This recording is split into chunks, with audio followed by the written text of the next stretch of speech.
बदनाम हुए तो क्या नाम तो होगा। ये कहावत भारतीय जनता पार्टी से निष्कासित की गई नुपुर शर्मा पर लागू होती है। कहने को नुपुर शर्मा भाजपा की राष्ट्रीय प्रवक्ता थी, लेकिन उनकी पहचान कुछ खास नहीं थी। उन्हें दिल्ली की एक आम नेता की तरह ही जाना जाता था। हाँ, ये अलग बात है कि वो टेलीविजन चैनलों पर डिबेट के दौरान भाजपा का पक्ष जोरदार ढंग से रखती हैं।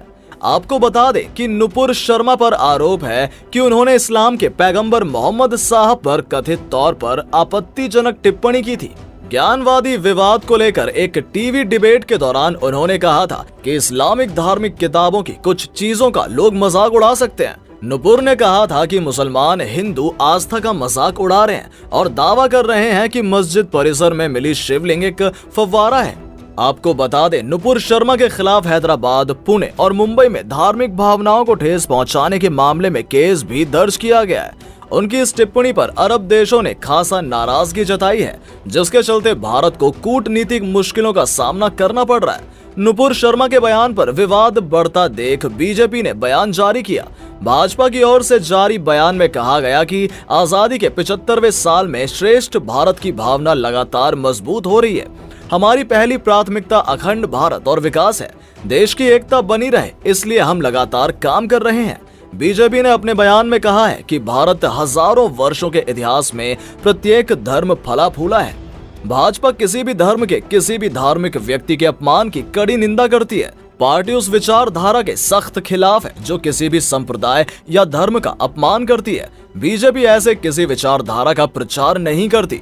हालांकि आपको बता दें, पैगंबर मोहम्मद पर विवादित टिप्पणी करने वाली बीजेपी नेता नुपुर शर्मा को पार्टी ने 6 साल के लिए निलंबित कर दिया है। उनके अलावा दिल्ली बीजेपी के मीडिया प्रभारी नवीन जिंदल को भी सस्पेंड कर दिया गया है। बता दें कि बवाल बढ़ने के बाद नुपुर शर्मा ने ट्विटर पर एक बयान जारी कर पैगंबर मोहम्मद पर टिप्पणी करने को लेकर माफी मांग ली थी।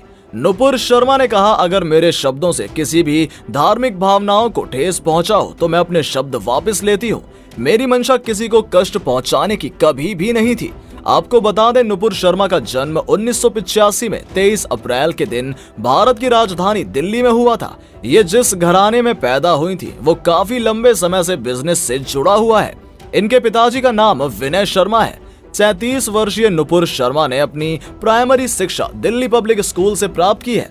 स्कूली पढ़ाई पूरी होने के बाद उन्होंने ग्रेजुएशन के लिए दिल्ली यूनिवर्सिटी के हिंदू कॉलेज में दाखिला ले लिया और LLB की डिग्री हासिल की। LLB के बाद नुपुर ने लंदन स्कूल ऑफ इकोनॉमिक्स से LLM की डिग्री प्राप्त की। नुपुर शर्मा बचपन से ही काफी तेज तर्रार थी, क्योंकि ये बचपन से ही पढ़ाई करने में काफी आगे थी और पढ़ाई करने के दरमियान ही ये राजनीति में भी इंटरेस्ट लेने लग गई थी, जिसके फलस्वरूप ये कॉलेज के टाइम से ही राजनीतिक बातें करने लगी थी। जब नुपुर शर्मा दिल्ली यूनिवर्सिटी में अपनी पढ़ाई कर रही थी, तब ये अखिल भारतीय विद्यार्थी परिषद में एक एक्टिव मेंबर के तौर पर भी शामिल हुई थी। विद्यार्थी परिषद की मेंबर होने के साथ ही साथ इन्हें ABP के द्वारा दिल्ली यूनिवर्सिटी के अध्यक्ष का टिकट भी दिया गया था। और आपको आश्चर्य होगा कि इन्होंने दिल्ली यूनिवर्सिटी के अध्यक्ष पद को भी प्राप्त करने में सफलता हासिल की थी। राजनीति में अपने करियर की स्टार्टिंग करने वाली Nupur Sharma teach for India की यूथ एम्बेसडर भी रह चुकी हैं। इसके अलावा नुपुर शर्मा भारतीय जनता युवा मोर्चा की यूथ विंग की राष्ट्रीय कार्यकारी कमेटी की मेंबर भी रह चुकी हैं। आपको बता दें, राजनीति में सक्रिय होने के साथ साथ नुपुर एक वकील भी हैं। नुपुर शर्मा को भारतीय जनता पार्टी के द्वारा वर्किंग कमेटी में मीडिया इंचार्ज का युवा मेंबर भी बनाया गया था। इसके अलावा भाजपा की तरफ से उन्हें राज्य कार्यकारी कमेटी भाजपा का मेंबर भी बनाया गया। तो क्यों दोस्तों, नुपुर शर्मा के इस विवादास्पद बयान के बारे में आपका क्या कहना है? क्या नुपुर शर्मा को सजा मिलनी चाहिए या नहीं? हमें कमेंट सेक्शन में अपनी राय जरूर दें। और दोस्तों, अगर वीडियो अच्छी लगी हो तो इसे लाइक करें, अपने दोस्तों के साथ शेयर करें। और अगर आप हमारे चैनल पर नए हैं तो जल्द से जल्द हमारे चैनल को सब्सक्राइब जरूर कर लें, ताकि हमारी और भी इसी तरह की इंटरेस्टिंग वीडियोस आपको देखने को मिलती रहे। धन्यवाद।